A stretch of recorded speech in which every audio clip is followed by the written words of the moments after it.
Students, हम स्वामी दयानंद सरस्वती के विचारों के बारे में चर्चा कर रहे थे। उनके चिंतन तथा उनके समाज सुधार के काम एक दार्शनिक के रूप में, एक आध्यात्मिक गुरु के रूप में, एक संत के रूप में, एक समाज सुधारक के रूप में उन्होंने जो योगदान दिया है वो अविस्मरणीय है। हमने ये भी जाना कि जब कोई संत या समाज सुधारक इस तरह का बीड़ा उठाता है तो उसे अपने जीवन काल में अनेक कठिनाइयों का और विरोधों का भी सामना करना पड़ता है। जैसे कि दयानंद सरस्वती की जो मृत्यु है वो एक षड्यंत्र के आधार पर हुई है। हमने इनके जीवन परिचय में भी जाना कि जो जीवन यात्रा उनकी गुजरात से प्रारंभ होती है, उनका बाल्यकाल वहाँ से प्रारंभ होता है और समूचे देश की यात्रा और करके जो अपने अनुभवों के आधार पर उन्होंने जो चिंतन हमको दिया है, उसके प्रचार प्रसार के दौरान जब वो जोधपुर के महाराजा के अतिथि थे, वहाँ एक वेश्या के कारण या षड्यंत्र के कारण उनको उनके भोजन में विष दिया गया और जब वो अजमेर पहुँचे उनकी मृत्यु हो गई। स्वामी दयानंद सरस्वती ने अपने आर्य समाज के माध्यम से और अपनी शिक्षण संस्थाओं जो DAV के नाम से जानी जाती हैं के माध्यम से अपने विचारों का और अपने चिंतन का प्रचार प्रसार किया। और जिस प्रकार की शिक्षा पद्धति या जिस प्रकार की शैक्षणिक पद्धति की वो बात करते थे या विचार करते थे, उसका प्रचार प्रसार इन संस्थानों के माध्यम से किया गया।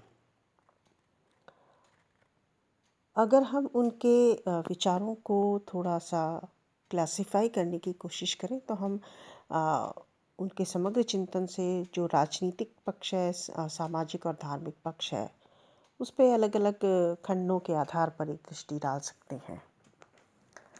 अगर राजनीतिक विचारों की बात की जाए तो हम कह सकते हैं कि वे सबसे पहले तो वे स्वराज्य के पक्षधर थे। उनके विचारों में, उनके चिंतन में हमें अनेक बार ये विचार चित्रित हुआ है कि वे साम्राज्यवाद के विरोधी थे और स्वराज के पक्षधर थे। उनके राजनीतिक विचारों का आधार भी प्राचीन भारतीय राजनीतिक चिंतन रहा है। अर्थशास्त्र और मनुस्मृति से वे प्रेरित रहे हैं।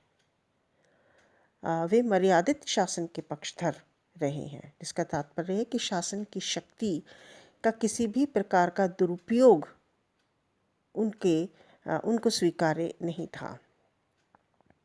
शासन की शक्ति मर्यादित रहे तथा राजनीतिक शक्ति या शासन की शक्ति का प्रयोग जनमानस के कल्याण के लिए किया जाए, ऐसा उनका विचार था। साथ ही साथ शासक के लिए भी उनका विचार ये था कि वंशानुगत शासन के स्थान पर योग्यता शासक का मापदंड होना चाहिए। वे राजनीतिक शक्ति के संस्थागत स्वरूप पर बल देते थे, जिसका तात्पर्य है कि वे शक्तियों के विभाजन या विकेंद्रीकरण, दोनों शक्तियों का विभाजन जो कि विभिन्न संस्थाओं में होना चाहिए राजनीतिक शक्ति का, साथ ही साथ विभिन्न स्तरों पर जिसका विकेंद्रीकरण भी होना चाहिए, ऐसा उनका विचार था। वे स्वतंत्रता और समानता में दृढ़ विश्वास रखते थे।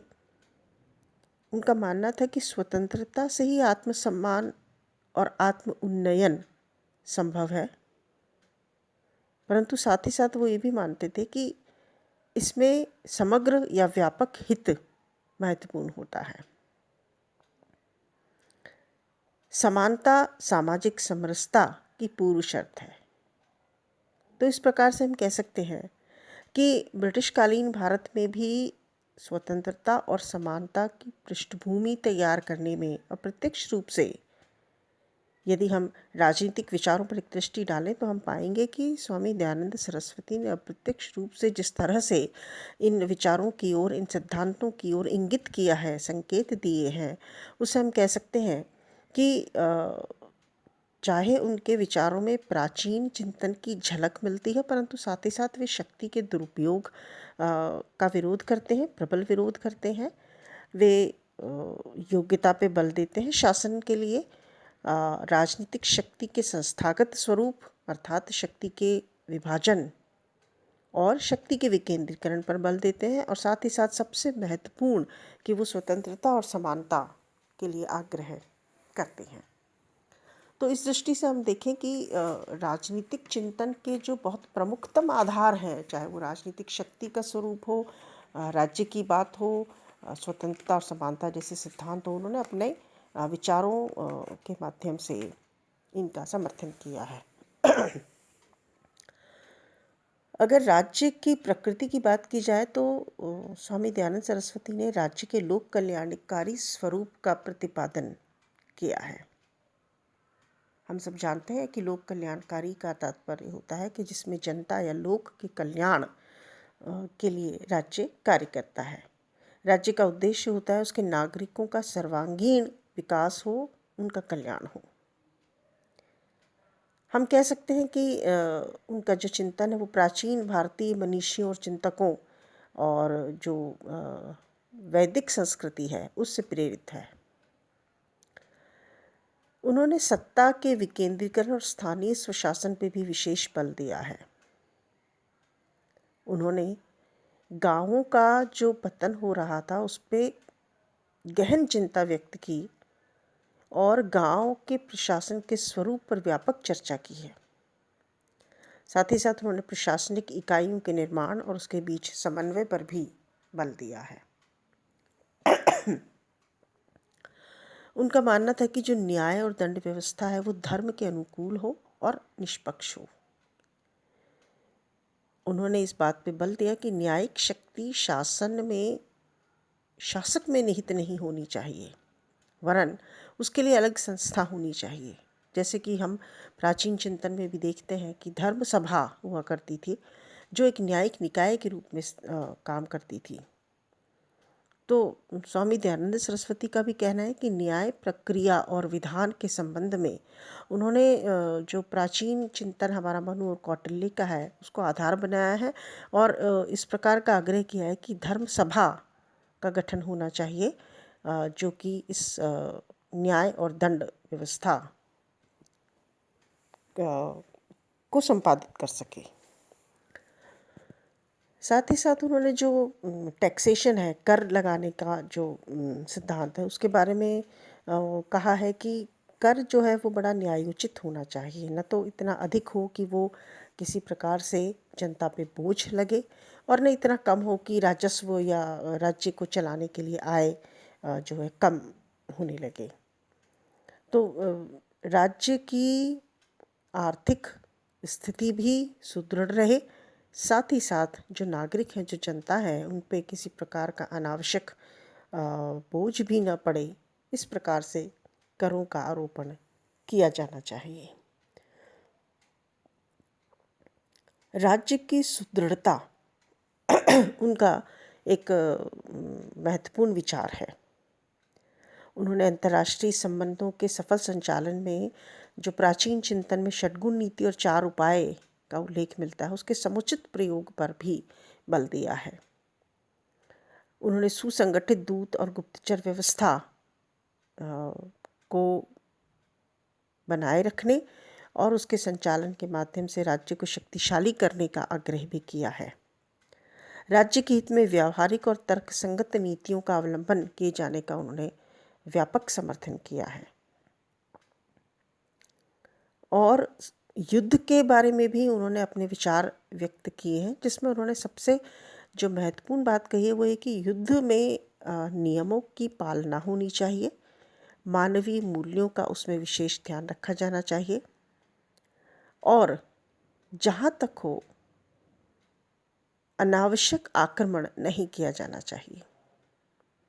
यदि आक्रमण हो तो उसका प्रतिकार करना राज्य का कर्तव्य है, परंतु अनावश्यक आक्रमण से राज्य को बचना चाहिए, जिससे कि यह सिद्ध होता है कि वे किसी भी प्रकार के साम्राज्यवाद का विरोध करते थे। स्वामी दयानंद सरस्वती का जो चिंतन है उसमें आधुनिकता और प्रगतिशीलता के तत्व दिखाई देते हैं। ये थोड़ा आश्चर्यजनक लग सकता है कि जो वैदिक धर्म के पुनरुत्थान की बात करता है, क्या आधुनिकता और प्रगतिशीलता उसके चिंतन में हो सकती है। निश्चित रूप से, क्योंकि वैदिक धर्म के नाम पे या हिंदू धर्म के नाम पे जिस प्रकार की कुरीतियाँ और जिस प्रकार के आडंबर और जिस प्रकार का कर्मकांड समा गया था, वो उसका प्रबल विरोध करते थे। वैदिक धर्म के नाम पर या हिंदू धर्म के नाम पर जिस प्रकार से भारतीय समाज के एक बहुत बड़े वर्ग को, शूद्र वर्ग को, उसके मौलिक अधिकारों तक से वंचित किया गया था, उसे वेदों के अध्ययन से वंचित किया गया था, स्त्रियों को शिक्षा से और वेदों से वंचित किया गया था, उसका प्रबल विरोध करना ही अपने आप में बहुत बड़ी प्रगतिशीलता की निशानी है। तत्कालीन समाज में शूद्रों और स्त्रियों को उनके अधिकारों को दिलवाने का जो आग्रह स्वामी दयानंद सरस्वती ने दिखाया है, वो अपने आप में उन्हें बहुत प्रगतिशील और आधुनिक सिद्ध करता है। वैदिक धर्म के पुनरुत्थान का कतई ये तात्पर्य नहीं है स्टूडेंट्स कि किसी भी अन्य धर्म या समुदाय या राष्ट्र के प्रति किसी प्रकार की असहिष्णुता देखी जाए, वरन वे सभी धर्मों के सह अस्तित्व में विश्वास करते थे, और इसको हम सर्वधर्म समभाव भी कह सकते हैं। परंतु जो जबरदस्ती किसी भी धर्म के द्वारा किसी को धर्म स्वीकार कराया जाए या धर्म परिवर्तित कराया जाए, उसका वो विरोध करते थे। अब हम एक दृष्टि डालेंगे उनके सामाजिक और धार्मिक चिंतन पर। और ये जो सामाजिक और धार्मिक चिंतन है, और इसमें जो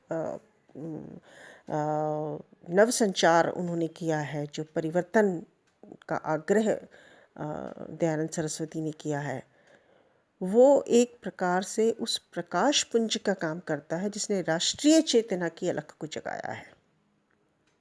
ये वो मशाल है जो राष्ट्रीय चेतना को जागृत करती है। तो स्टूडेंट्स, क्योंकि मनुष्य के जीवन के जो विभिन्न पक्ष हैं, सामाजिक, राजनीतिक, धार्मिक, आर्थिक, सब परस्पर एक दूसरे को प्रभावित करते हैं। तो जब उसके चिंतन पर प्रगतिशीलता आती है, जब उसके विचारों में प्रगतिशीलता आती है, जब वो धर्म और समाज की जो कुरीतियाँ हैं और जो बेड़ियाँ हैं, जो जकड़न है, जो अशिक्षा है, अज्ञान है, उससे मुक्त होकर चिंतन करने लगता है, तो निश्चित रूप से उसके जीवन के दूसरे पक्षों में भी आलोक फैलने लगता है। तो हमें यहाँ पे ये ध्यान देना है कि जो स्वामी जी के जो अन्य विचार हैं, विशेष करके जो धार्मिक और सामाजिक क्षेत्र के विचार हैं, वो किस तरीके से मनुष्य को उसके अंधकारमय जीवन से निकाल के और एक अलग दिशा में ले जाते हैं। उन्होंने वेदांत और वेदों की प्रतिष्ठा का आग्रह किया। वे एकेश्वरवाद यानी एक ईश्वर की पूजा या भक्ति या बिलीफ या विश्वास की बात करते हैं। मूर्ति पूजा के वे विरोधी थे। हम ये कहानी सब जानते हैं कि शिवरात्रि के दिन जब पूजन सामग्री पर या जो प्रसाद अर्पित किया गया था पूजन में, उस पर जब चूहे को उन्होंने घूमते फुदकते देखा, तो उनके विचारों में बड़ा आंदोलन सा आने लगा, और उन्हें लगा कि जो ईश्वर एक चूहे की कूदफान से अपने आप को बचा नहीं सकता, वो समूचे जगत की रक्षा किस प्रकार से करेगा। और तब उन्हें ये लगने लगा कि किसी मूर्ति में ईश्वर नहीं समा सकता, उसकी सत्ता तो इससे बहुत अलग है, और मूर्ति पूजा का उन्होंने विरोध किया। उन्होंने वैदिक धर्म पर आक्रमण से बचने के लिए प्रत्याक्रमण किया। चाहे वो हिंदू धर्म के ही पंडों के कर्मकांडों का विरोध हो, चाहे वो दूसरे धर्मों के द्वारा अनावश्यक विवाद या किसी भी प्रकार का अनावश्यक विचार हो। उनका जो उद्देश्य था वो ये था कि यदि ज़बरदस्ती किसी व्यक्ति को इस्लाम या ईसाई धर्म स्वीकार करा दिया गया है और वो पुनः अपने धर्म में वापस आना चाहता है, तो उसे उसके लिए अनुमति मिलनी चाहिए, उसे उसके पुनः उसको अपने धर्म को अपनाने का अवसर मिलना चाहिए। और उन्होंने इस उद्देश्य से एक शुद्धि आंदोलन भी चलाया, जो कि बड़ी चर्चा का विषय रहा। शुद्धि आंदोलन से तात्पर्य था कि यदि कोई व्यक्ति किसी भी प्रकार से प्रभावित होकर या ज़बरदस्ती यदि किसी दूसरे धर्म को अपना लेता है और वह पुनः हिंदू धर्म की ओर प्रवृत्त होना चाहता है, तो शुद्धि आंदोलन के माध्यम से उसे पुनः उसमें प्रवेश मिलना चाहिए। स्त्रियों और शूद्रों को वेदों के पठन पाठन का अधिकार देने की उन्होंने प्रबल वकालत की। उनका उद्देश्य आडंबर का विरोध करना था। उनका कहना था कि वेद का ज्ञान जो है वो प्रत्येक मनुष्य के लिए है, उसे कुछ समाज के किसी एक वर्ग तक सीमित रखना और अन्य वर्गों को उससे वंचित रखना उचित नहीं है। सामाजिक क्षेत्र में उन्होंने व्यक्ति और समाज को एक दूसरे का पूरक माना है। व्यक्ति अकेले उसका कोई अस्तित्व का महत्व नहीं है, तो इस दृष्टि से हम कह सकते हैं कि व्यक्ति और समाज एक दूसरे का पूरक है। उन्होंने कर्म आधारित जो जाति प्रथा है उसका प्रबल विरोध किया। इस दृष्टि से हम कह सकते हैं कि समाज सुधार में जो सबसे महत्वपूर्ण योगदान है, विशेष करके इस कालखंड में जाति प्रथा को तोड़ने का आह्वान करना या उससे किसी व्यक्ति को मुक्त करना, यह अपने आप में एक बहुत बड़ी बात मानी जा सकती है। आश्रम प्रथा का उन्होंने इस दृष्टि से समर्थन किया कि वो मनुष्य के जीवन काल को 4 व्यवस्थित खंडों में विभाजित करके उसे एक व्यवस्थित जीवन शैली प्रदान करती है तथा धर्म, अर्थ, काम और मोक्ष की ओर प्रवृत्त करती है। उन्होंने स्त्री शिक्षा का, समानता का और स्त्रियों के प्रति जो कुरीतियाँ थी उनका विरोध करके उनको एक गरिमामय जीवन प्रदान करने का समर्थन किया। शिक्षा को उन्होंने सर्वांगीण विकास का माध्यम बताया। शिक्षा के लिए उनके प्रयास भी अविस्मरणीय हैं। उनकी स्थापित की गई शिक्षण संस्थाएं आज भी समूचे देश में उनके विचार और उनके चिंतन के अनुसार शिक्षा के प्रचार प्रसार में प्रवृत्त हैं। वे शारीरिक, मानसिक और नैतिक मूल्यों के विकास पर बल देते थे। चरित्र निर्माण को वो अत्यंत महत्वपूर्ण मानते थे। शिक्षा में गुरुकुल प्रणाली का उन्होंने समर्थन किया है, स्वयं शिक्षण संस्थाओं की स्थापना की है और शिक्षा को व्यापक परिवर्तन और चरित्र निर्माण और अंधकार पर विजय प्राप्ति का माध्यम बताया है। स्टूडेंट्स, स्वामी दयानंद सरस्वती एक ऐसी लौ जगा गए, एक समाज सुधार और धर्म सुधार के माध्यम से।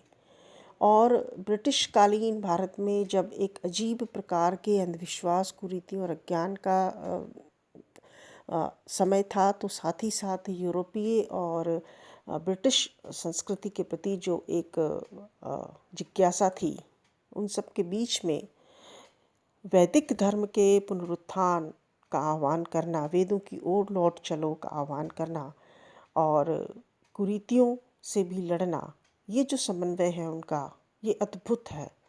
और इसी एक योगदान ने उनको एक ऐसा संत, एक ऐसा समाज सुधारक सिद्ध किया है जिसने राष्ट्रीय चेतना की ओर प्रवृत्त किया है।